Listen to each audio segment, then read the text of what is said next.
Packing box. Watch pen. Multimeter. Manual, complete accessories. Battery installed. Open the back battery compartment cover and put in 2 AAA batteries. The watch pen is inserted into the corresponding port.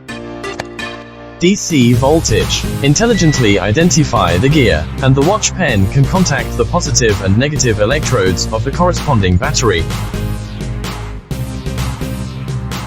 AC voltage. Intelligent identification gear. The general household voltage is about 220V. Data retention mode is supported. Resistance. Intelligent identification of the gear. The pen can contact both ends of the resistor.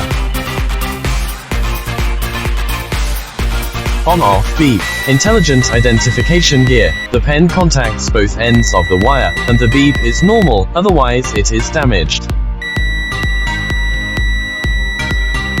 Non-contact sensing. Intelligent identification gear. When a nearby power supply is sensed, a beep alarm will be issued.